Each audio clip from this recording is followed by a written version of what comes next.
नमस्कार, केबी मराठी न्यूजमध्ये आपले स्वागत. वैजापूर तालुक्यातील लोणी खुर्द येथील इंदिरानगर परतीच्या पावसाने अहंकार माजवला व इंदिरानगरमध्ये पाणी घुसल्याने अनेक गोरगरिबांचे घरातले धान्य, कपडे, कपाट असं सगळं काही वाहून गेलं.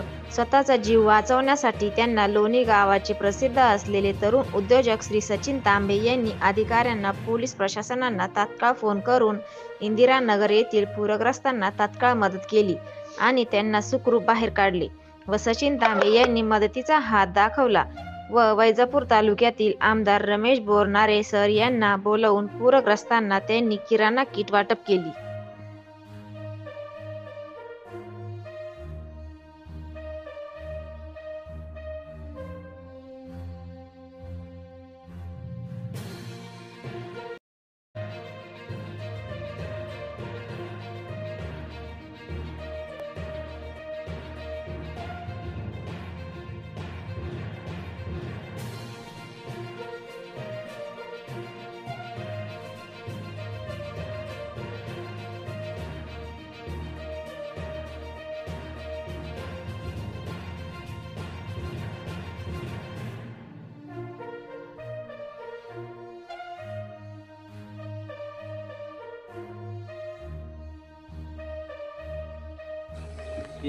नमस्कार, केबी मराठी न्यूज मध्ये आपणा सर्वांचे स्वागत. आपण आलेला आहे वैजापूर तालुक्यातील लोणी खुर्द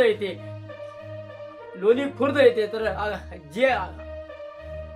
जी अतिवृष्टी झाली तर या संदर्भात आपण आले आहे इंदिरानगर मध्ये. तर जे गोरगरिबांच्या हाकेला धावणारे या संदर्भामध्ये खरंच सचिन तांबे असतील तर यांनी आतापर्यंत मदतीचा हात या इंदिरानगरावरती केला तर खरंच केला का आपण जाणून घेऊ. नागरिक आपल्या सोबत आहे, स्वतः स्पॉटवरती आलेला आहे. काका आपलं नाव? खरोखरच हे जे पेपरबाजी झाली हे झाली आतापर्यंत सचिन तांबे असतील खरोखरच यांनी मदतीचा हात दिला का तुम्हाला जेव्हा पूरग्रस्त तुम्हाला पाणी घुसतं तुमच्या घरामध्ये तेव्हा हे सचिन तांबे यांनी तुम्हाला साथ दिली का असं? सचिन तांबेला मला साथ दिली. खरोखरच आपण बघू शकता की आजी आपल्या सोबत आहे का आपण आजीकडे जाणार आहोत. आजी, खरंच सचिन तांबेने तुम्हाला जेव्हा पाणी घुसलं होतं तर या संदर्भात खरोखरच तुम्हाला का मदतीचा हात दिला का? हा, दिला ना मदतीचा. जे शिले ना तिकडे नेलं आम्हाला. सकाळचा 7 वाजेचा उभा होता तो पाण्यामध्ये. दिला ना पोलीस प्रशासन असेल वैद्य अधिकारी असेल, सर्व टीम असेल तर या टीमला कोणी बोलवलं होतं? कोण बोलला असं सचिन तांबेनं. आता त्या पोलीस वाल्याचा काय आपल्याकडे नंबर का काय आहे?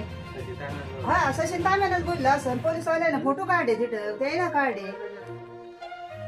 खरोखरच आपण बघितलंय का सचिन तांबे एक मदतीला हाक देणारे त्यांनी आज इंदिरानगर मध्ये येऊन स्वतः पाहणी करून अधिकाऱ्यांशी चर्चा करून आणि अधिकाऱ्याला मदतीचा हाक आणि आमदार, खासदार आणि या संदर्भामध्ये सचिन तांबे आपल्या सोबत लाईनवर जोडलेले आहेत. आपण जाणून घेऊ त्यांची काय प्रतिक्रिया या प्रश्नावरती. काय उत्तर? आपला परिचय?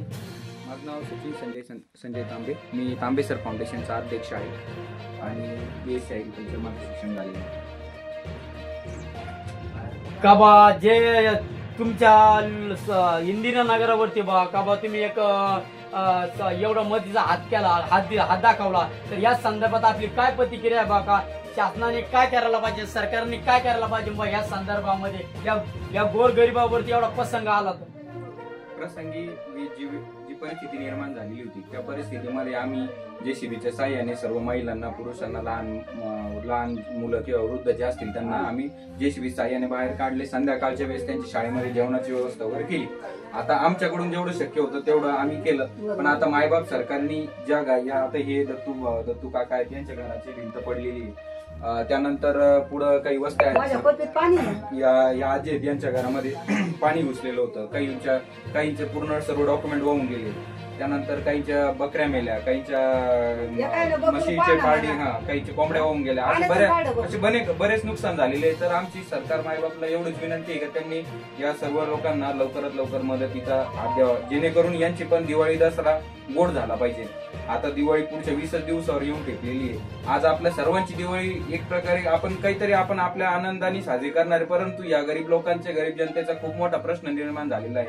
त्यांच्या आनंदात आता हे विष कालवले म्हणजे पडले, म्हणजे विषाचं विरजन पडलेलं आहे. सरकारने त्यांना मदत करून त्यांना दिवाळी त्यांची गोड कसा होईल याचा प्रयत्न सरकारने केला पाहिजे, अशी मी आपल्या माध्यमातून विनंती करतो. कबा जर पुढील जर सरकार मायबाप सरकार तर सांगताय कबा आम्ही जाहीर करू, तर या संदर्भात काय प्रतिक्रिया? नक्कीच ठीक आहे, जाहीर करायला पाहिजे आणि ती लवकरात लवकर या जे पूरग्रस्त शेतकरी आहे, पूरग्रस्त जे कुटुंब आहे यांना ती मदत मिळायला पाहिजे. ती दिवाळीच्या आधी मिळावी हीच आमची एक अपेक्षा आहे. त्याच्यासाठी आमचे प्रयत्न चालू आहे. सचिन भाई, मला असं म्हणायचं का पाणी जाऊन आलं का तब तुम्ही तर पलीकडे असतं कस का तुम्ही या लोकांना कसं लवकर बाहेर काढायचा प्रयत्न केला? आपले माननीय API साहेब, रणकाम साहेब आणि मंडळाधिकारी मॅडम जाधव मॅडम, त्यानंतर तलाठी अप्पा राठोड आणि त्यानंतर ग्रामसेवक साहेब, या आम्ही सर्वांनी JCB साह्यानेच आम्ही म्हणजे नदी पार करून शेतातनं इकडे आलो. हे जे सर्व पूरग्रस्त होते यांची मानसिकता अशी होती, यांना असं वाटत होतं की पाऊस कमी होईल, आपल्याला जायची गरज नाही पडणार, परंतु मंत्रालयातनं ऑर्डर दिले, म्हणजे रेड अलर्ट जारी केलेला होता की अजून खूप जास्त पाऊस पडणार आहे. तर ही सर्व टीम देखील आली होती, त्यांनी यांना समजूत घातली आणि याच्या इथनं बाहेर निघण्यासाठी त्यांनी देखील प्रोत्साहन केले आणि मग ही सर्व लोक तयार झाले आणि आम्ही त्यांना या इथनं बाहेर काढलं. नाही, तुम्ही आता एवढी इंदिरानगर मध्ये एवढी जनता आहे का बा, या जनतेला तुम्ही कुठं शिफ्ट केला आणि कशी अवस्था केली यांची? यांना आम्ही आपल्या जिल्हा परिषद शाळा येथे शिफ्ट केलं आणि त्यानंतर तिथं त्यांना, ज्या महिलांना नवरात्राचा उपवास होता त्यांना तिथं साबुदाण्याची व्यवस्था, त्यानंतर जे मुलं वगैरे होते, बाकीचे जे लोक होते त्यांच्यासाठी मसाला खिचडीची वगैरे व्यवस्था करून त्यांच्या रात्रभराची राहण्याची तिथे सोय केली होती. BKB मराठी न्यूज साठी संदीप गायके, इंदिरानगर, लोणी खुर्द.